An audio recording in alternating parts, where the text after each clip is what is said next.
Olá! Continuando o nosso estudo da obra de André Luiz, estamos aqui no livro, o terceiro da série, Os Missionários da Luz. E agora chegamos ao capítulo 16, que se denomina Incorporação.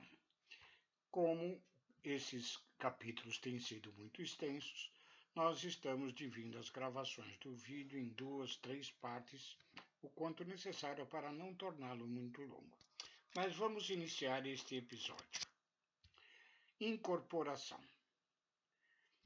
André Luiz, prosseguindo em seus estudos sobre os fenômenos mediúnicos de variada expressão, sempre que os seus serviços habituais lhe permitiam, regressava à crosta aprendendo e cooperando no grupo em que Alexandre funcionava na qualidade de orientador. A frequência dele, porém, em virtude das obrigações assumidas por André em nossa colônia espiritual, não podia ser muito assídua, razão porque procurava aproveitar as mínimas oportunidades a fim de enriquecer as suas experiências. Numa das reuniões a que André comparece, um dos cooperadores da nossa esfera aproximou-se do companheiro, do compassivo instrutor e pediu humilde: nossos companheiros encarnados, em solicitações sucessivas, insistem pela vinda do irmão Dionísio Fernandes, atualmente recolhido, como sabeis, numa organização de socorro. Alegam que a família se encontra inconsolável, que haveria conveniência na visita dele e que seria interessante ouvir um antigo companheiro de lutas doutrinárias. Enquanto Alexandre ouvia em silêncio, o simpático colaborador prosseguiu depois de ligeira pausa. Estimaríamos, Alexandre, receber a devida autorização para trazê-lo. Poderia incorporar-se na organização mediúnica de nossa irmã Otávio e fazer-se ouvir, de algum modo, diante dos amigos e familiares. O mentor pensou durante alguns momentos e redarguiu: não tenho qualquer objeção pessoal em face da providência que você sugere, meu caro Euclides. Entretanto, embora se constitua o nosso grupo de cooperadores encarnados, de excelentes amigos, não os vejo ainda convenientemente preparados para o integral aproveitamento desta experiência. Sobrem quase todos eles na investigação e no raciocínio que lhes falta no sentimento e compreensão. Colocam a pesquisa muito acima do entendimento.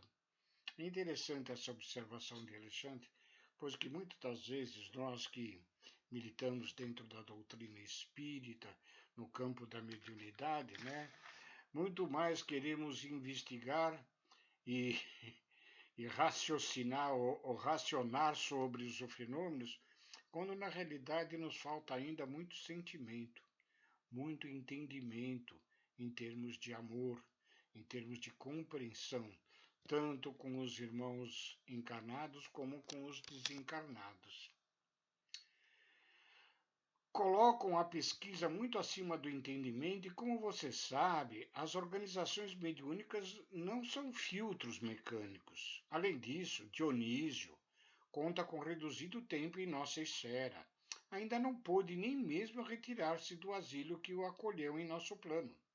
Adicionemos a esses fatores a intranquilidade da família, pouco observadora da fé viva, a diferença de vibrações da nova esfera a que nosso amigo procura adaptar-se presentemente, a profunda emoção dele com essa reaproximação, talvez prematura, a instabilidade natural do aparelhamento mediúnico e possivelmente concordaremos com a inoportunidade de semelhante medida.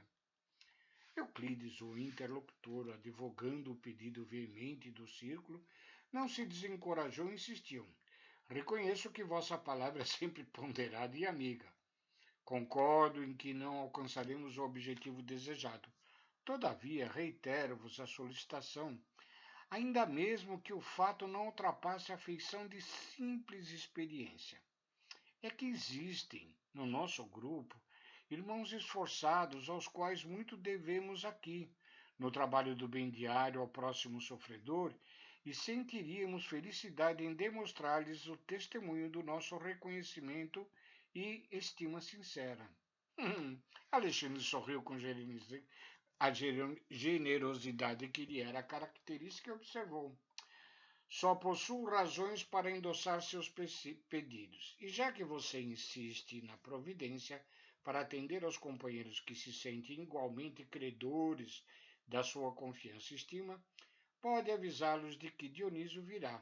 Eu mesmo cuidarei de trazê-lo pessoalmente. E como Euclides agradecesse, tocado de imensa alegria, Alexandre encerrou a conversação acrescentando: faça a promessa, Euclides, para a noite de amanhã. É sempre mais fácil dar com alegria que receber com acerto. Afastamo-nos, porque o interrogasse quanto ao processo fenomênico da incorporação, o benigno instrutor esclareceu de boa vontade. André, mediunicamente falando, as medidas são as mesmas adotadas nos casos de psicografia comum, acrescentando-se, porém, que necessitaremos proteger com especial carinho o centro da linguagem na zona motora, fazendo refletir o nosso auxílio magnético sobre todos os músculos da fala, localizados ao longo da boca, da garganta, laringe, tórax e abdômen. Atendendo-me às interpretações, diz André, o instrutor relacionou diversas elucidações de ordem moral alusivas ao assunto, comentando as dificuldades para difundir nos corações terrenos os valores da consolação legítima, em virtude das exigências descabidas da pesquisa intelectual. Admirava-lhe a sabedoria profunda e a sublime compreensão das fraquezas humanas, quando atingimos a instituição de socorro a que Dionísio se recolhera, em plena região inferior, não muito distante ainda da crosta terrestre. Entendendo-se com os espíritos do bem, Alexandre, consagrado aos serviços de amor cristão, em zonas semelhantes, conduziu-me à presença do recém-desencarnado que se mantinha sob forte excitação. Dionísio fala de Alexandre bondoso após a saudação usual. Lembra-se do nosso grupo de estudos espiritualistas? Como não? E com que saudade, suspirou o interlocutor. Então, os nossos amigos do círculo pedem a sua presença, pelo menos por alguns minutos, prosseguiu o mentor gentil, e deliberei conduzi-lo até lá para que você fale, não somente a eles, mas também aos seus familiares. Que ventura! Exclamou Dionísio, quase chorando de contentamento. Ouça, porém, meu amigo, tornou Alexandre sereno e enérgico. É indispensável que você medite sobre o acontecimento. Lembre-se de que você vai utilizar um aparelho neuromuscular que não lhe pertence. A nossa amiga Otávia servirá de intermediária. No entanto, você não deve desconhecer as dificuldades de um médium para satisfazer as particularidades técnicas de identificação dos comunicantes diante das exigências de nossos irmãos encarnados. Compreende bem? Essa explicação a Dionísio que Alexandre dá, ela é totalmente pertinente, só para a gente ter uma ideia, para que o sucesso da comunicação mediúnica entre o espírito desencarnado e o médium que vai interpretar as ideias por ele transmitidas. No caso de Chico Xavier, que é reconhecidamente um médium muito experimentado, ao conhecer, através de Emmanuel, o espírito de André Luiz, para que este pudesse transmitir esta obra que hoje estudamos, de um aprofundamento enorme no conhecimento do mundo espiritual, Chico Xavier e André Luiz ficaram conversando, se aproximando por cerca de 2 anos, para que pudessem ter esta sintonia mediúnica de comunicabilidade entre os dois planos, para que André Luiz pudesse transmitir esta obra, que nós aqui falamos a obra dos 16 livros, né? Para que não sofresse nenhuma deturpação através de falsas ou más interpretações do médium, né? E isso um Chico Xavier que tem uma mediunidade bastante acentuada e experimentada. Então, aqui, num caso de uma comunicação de Dionísio com antigos companheiros daquela casa que ele frequentava e de seus familiares, né, que reclamam a sua vinda por ter recentemente desencarnado, esta comunicação se dará mais o aconselhamento de Alexandre se faz necessário, porque ele vai se utilizar de um corpo de uma médium onde não há ainda uma aproximação, uma sintonia perfeita, né? Por isso, esta observação aqui no estudo deste capítulo sobre incorporação. Após essa explicação, replica Dionísio algo desapontado. Sim, estou agora no mundo da verdade e não devo faltar a ela.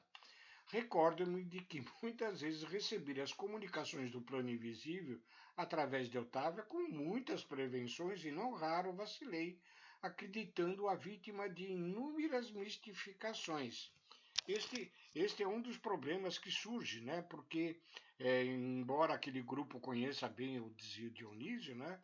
Talvez a interpretação da média neste momento de uma nova comunicação não seja de modo a convencer a todos. Alexandre, muito calmo, observou. Pois bem, agora chegou a sua vez de experimentar. E se antigamente era tão fácil para você duvidar dos outros, desculpe a franqueza, Dionísio, dos nossos irmãos encarnados, caso agora duvidem do seu esforço. É possível que não alcancemos o objetivo, entretanto, nossos colaboradores insistem pela sua visita e não devemos impedir esta experiência. Antes que Dionísio se interessasse em novas considerações, o interlocutor rematou. Concentre-se com atenção sobre o assunto. Peça a luz divina em suas orações e espere-me. Conduzi-lo-ei em nossa companhia, deixando na residência da média com algumas horas de antecedência para que você encontre facilidades no serviço de harmonização. Despedimos-nos em seguida, registrando efusivos agradecimentos do interlocutor. O caso interessava, diz André. Por isso mesmo roguei a permissão de Alexandre para acompanhá-lo de mais perto. Autorizado a fazê-lo, segui o instrutor que se dirigiu, no dia seguinte, à instituição a que Dionísio se recolhera, amparando-o convenientemente para a visita projetada. Com a gentileza de sempre, Alexandre guiou-nos até a moradia da médium Otávia, onde Euclides, o benevolente amigo da véspera, nos aguardava cheio de atenções. O prestimoso mentor despediu-se com delicadeza extrema e deixou-me em companhia de novos colegas e acrescentou: a reunião dos companheiros encarnados terá início às 20 horas. Todavia, entre 18 e 19 horas estarei aqui de regresso a fim de acompanhá-los ao nosso núcleo de serviço. E fixando-me, concluiu bondosamente. Aproveite, André, a aproximação de Euclides. Um bom trabalhador tem sempre proveitosas lições a ensinar. Euclides, sorrindo, agradeceu comovido e conduzindo-nos ao interior doméstico enquanto Alexandre se afastava noutra direção. Detivemo-nos em um humilde aposento. Nesta parte da casa, explicou-nos o guia acolhedor, a nossa irmã Otávia costuma fazer meditações e preces. A atmosfera aqui reinante é por isso confortadora, leve e balsâmica. Estejam à vontade. Em vista de ser hoje um dos dias consagrados ao serviço mediúnico, terminará ela os trabalhos das refeições da tarde mais cedo a fim de orar e preparar-se. Consultei o mostruário do grande relógio da parede, não longe de nós, que marcava precisamente 16 horas, e manifestei o desejo de ver nossa irmã, que atuaria naquela noite como intermediária entre os dois planos. Deixando Dionísio no aposento a que me referi, Euclides conduziu-me à pequena cozinha onde uma senhora idosa se mantinha atenta à preparação de alguns pratos modestos. Tudo limpeza, ordem e harmonia doméstica. Notei-a, porém, algo pálida e abatida. Ouvindo minha inquirição discreta, o companheiro afirmou: Otávia é uma excelente colaboradora de nossos serviços espirituais, mas, pela força das provas necessárias à redenção, permanece ainda unida a um homem ignorante e quase cruel. Enquanto o companheiro brutal está ausente nas horas do ganha-pão, a casa é tranquila e feliz, porquanto a nossa amiga não oferece hospedagem às entidades perturbadoras da sombra. Todavia, quando o infeliz Leonardo penetra esse pequeno domínio, a situação se modifica porque o pobre esposo é um legítimo canteiro espinhoso no jardim desse lar. Faz-se acompanhar sempre de perigosos elementos das zonas mais baixas. Mas não conseguiu ele identificar-se com a missão espiritualizante da esposa? Pergunta André com interesse. Não, de modo algum. Euclides explica sem titubear. Não é novo para a compreensão elevada, contudo é teimoso nos erros que lhe são próprios. Permite que a consorte nos ajude em vista da insistência de parentes consanguíneos dele, dedicados à nossa causa e que, influenciados por nós, não lhe permitem afastá-la. A tarefa, porém, não é muito fácil, porque se Otávio é dócil aos espíritos do bem, o esposo é obediente aos cultivadores do mal. Basta às vezes traçarmos um programa construtivo com a colaboração dela para que Leonardo, cedendo aos portadores das trevas, nos perturbe a ação, criando graves dificuldades. Percebendo que o abatimento da média não me passava desapercebido, Euclides acrescentou: Tão logo prometi ontem alegremente a vinda do Dionísio, desejoso de incentivar o bom ânimo dos amigos encarnados, contando com o concurso mediúnico da nossa irmã, piorou a situação psíquica do esposo imprevidente. Leonardo amanheceu hoje mais nervoso que o do costume, embebedou-se pouco antes do almoço e insultou a companheira humilde e chegaram mesmo a infligir-lhe tormentos físicos. Assustada, a bondosa senhora sofreu tremendo choque nervoso que lhe atingiu o fígado, encontrando-se nesse momento sob forte perturbação gastrointestinal. Por isso, a alimentação dela foi muito deficiente durante o dia e não tem podido manter a harmonia precisa da mente para atender com exatidão os nossos propósitos. Já trouxe diversos recursos de assistência, inclusive a cooperação magnética de competentes enfermeiros espirituais para levantar-lhe o padrão das energias necessárias, e só por isso é que a pobrezinha ainda não tombou a camada, embora se encontre bastante enfraquecida, apesar de todos os socorros. Vejo que, embora a gente receba sempre socorro do plano espiritual, nem sempre a gente consegue assimilar todos esses benefícios, né? A nossa convivência, principalmente com questões de espíritos, como disse o esposo dela, a respeito de associar-se às entidades inferiores, né? Produz, com certeza, né, distúrbios desequilibrantes em seu lar, né? Porém, como explicado anteriormente, ela ainda tem necessidades desta união com Leonardo para resgate de antigas questões e para a sua própria evolução. Por isso que a resistência dela às tentações de cair nas garras dessas entidades sofredoras trazidas por Leonardo é-lhe de sublime auxílio para a sua evolução. Algo desapontado, Euclides considerou após curto interesse, em silêncio. Como sabe, a harmonia não é a realização que se improvise, e se nós, os desencarnados devotados ao bem, estamos em luta frequente pela nossa iluminação íntima, os médios são criaturas humanas suscetíveis às vicissitudes e aos desequilíbrios da esfera carnal. Oh, exclama André, fixando a própria mulher. Não teremos alguém que a substitua? Ela está quase cambaleante. Todos os serviços exigem preparo e treinamento, observou meu interlocutor sensatamente. E não poderemos trazer alguém que faça as vezes de Otávio de um instante para o outro. Não supõe que ela deveria ser feliz para ser mais útil, indaguei. Quem sabe?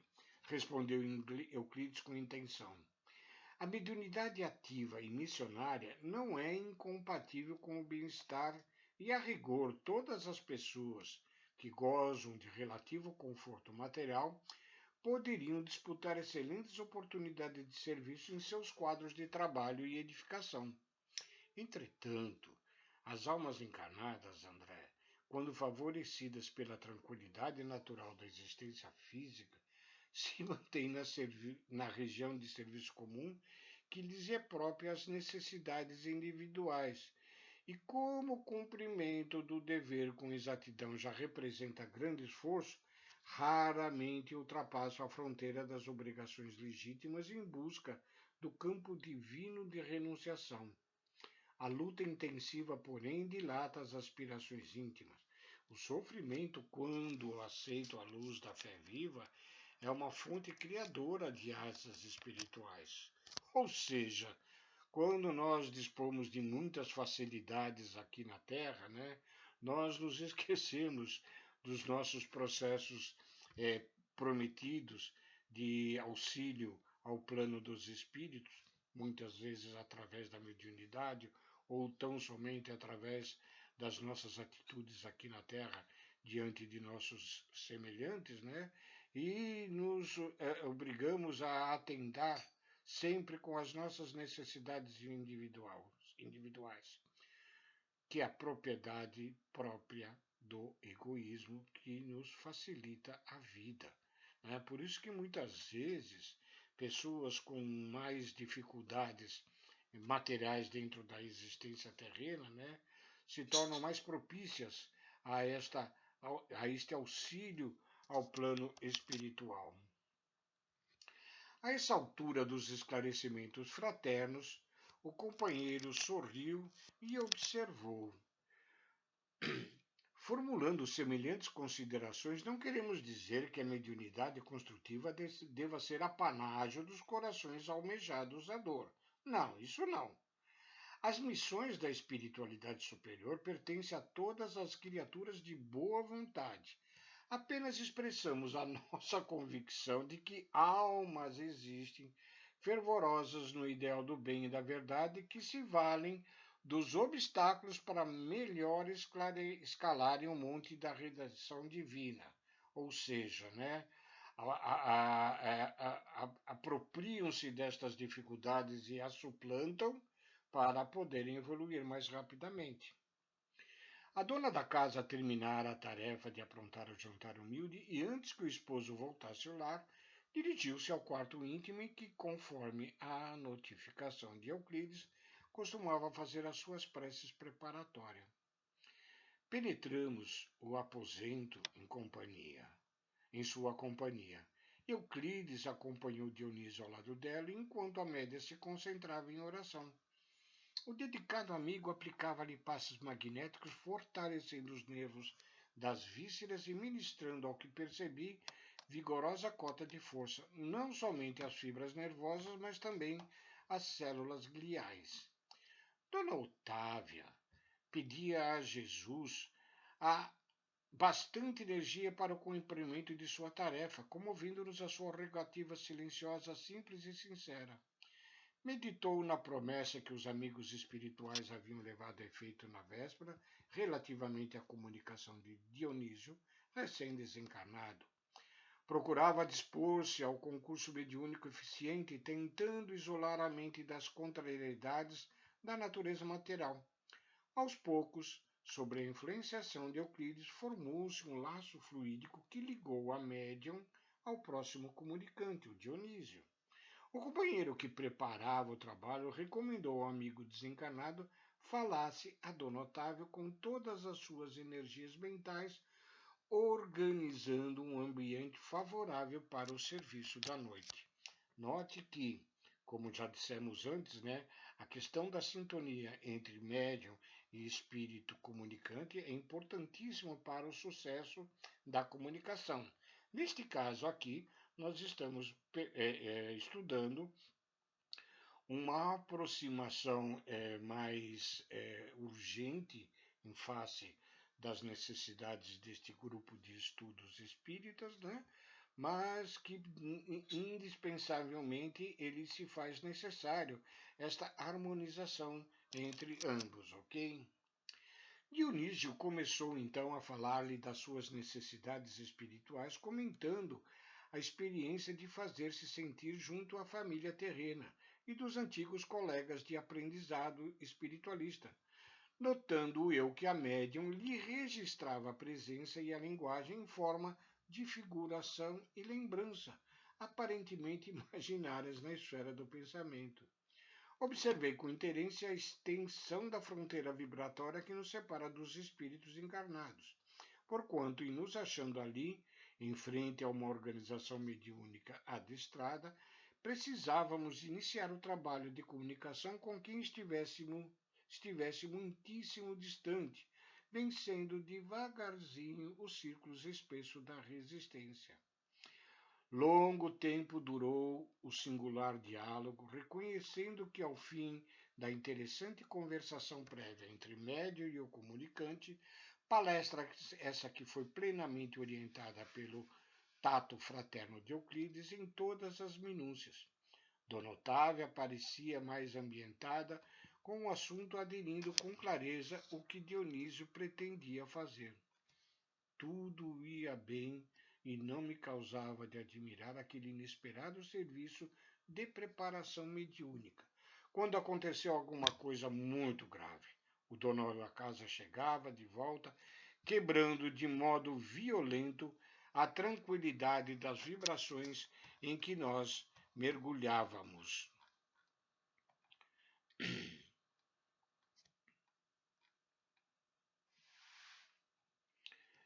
Vociferando logo a entrada, obrigou a esposa a levantar-se de súbito. O infortunado senhor semelhava-se a um brutamontes nas suas características de tirano doméstico. Algumas entidades galhofeiras e perversas constituíram-lhe o secto. Dona Otávia serviu o jantar, fazendo prodígios no campo da paciência evangélica.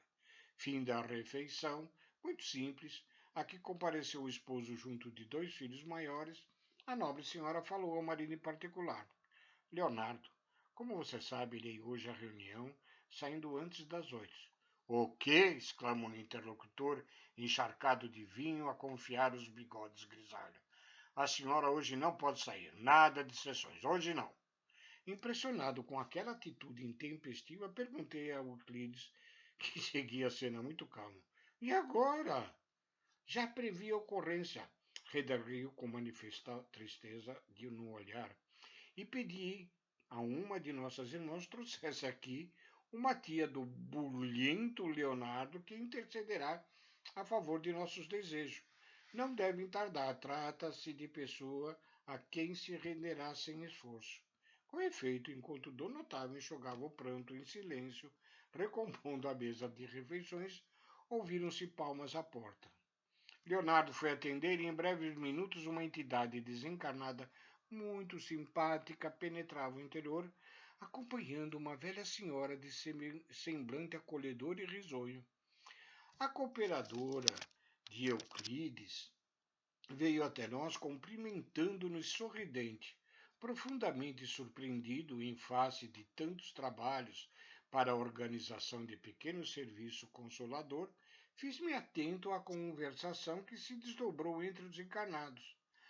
Ainda bem que a luta do dia terminou, disse a respeitável matrona, dirigindo-se à média, depois das primeiras saudações. Vim até aqui para nós irmos juntas. Otávio procurou esconder sua mágoa, sorriu com esforço e respondeu. Ora, minha boa Georgina, hoje eu não posso. Leonardo está indisposto e pretende recolher-se mais cedo. Já sei, observou a visitante com carinho nas palavras e severidade nas atitudes, fixando o chefe da casa. Você, Otávia, tem compromisso e não pode faltar. Em seguida, Levantou-se, tocou os ombros do sobrinho que se derramara no divã e falou-lhe com franqueza: Meu filho, que você se regale em prazeres e adie a sua realização espiritual, por imprevidência e má vontade, eu não posso impedir.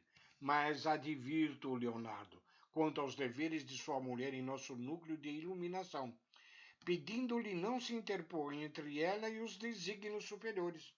Otávia é uma esposa exemplar, tem tolerado suas impertinências a vida inteira e já entregou ao seu espírito de pai 2 filhos maiores, rigorosamente educados na inteligência e no coração.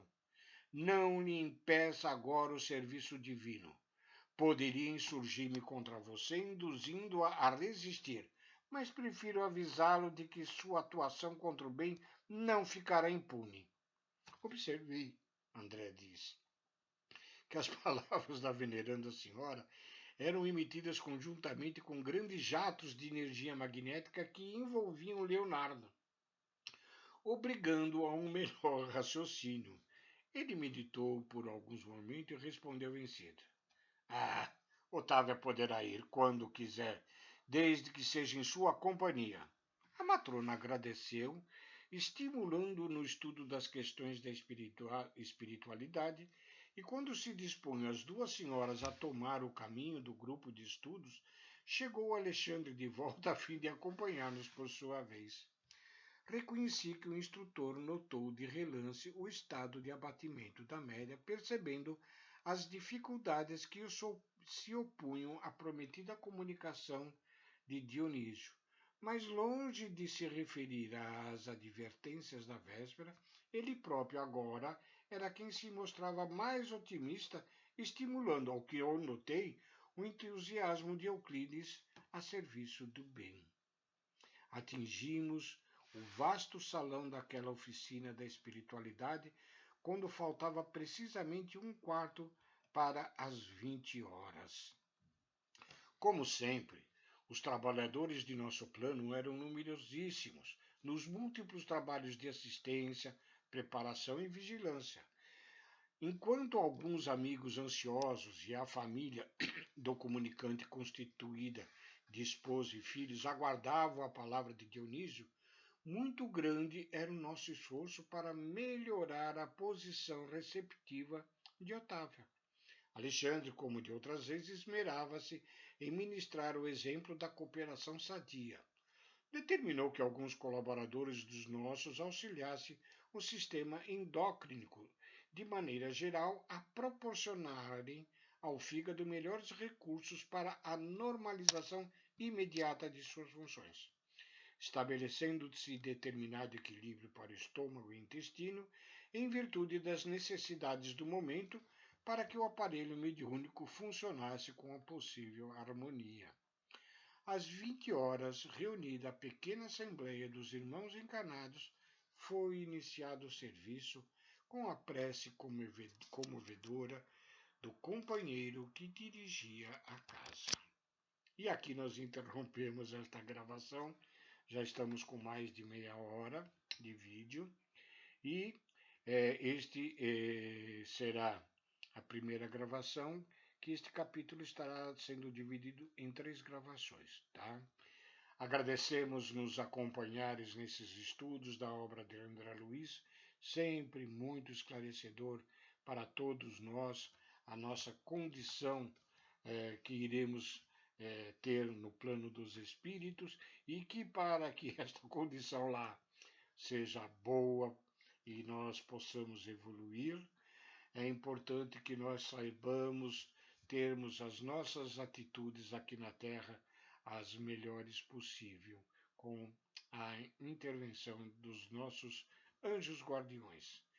Fiquem com Deus, muito obrigado e um beijo a todos.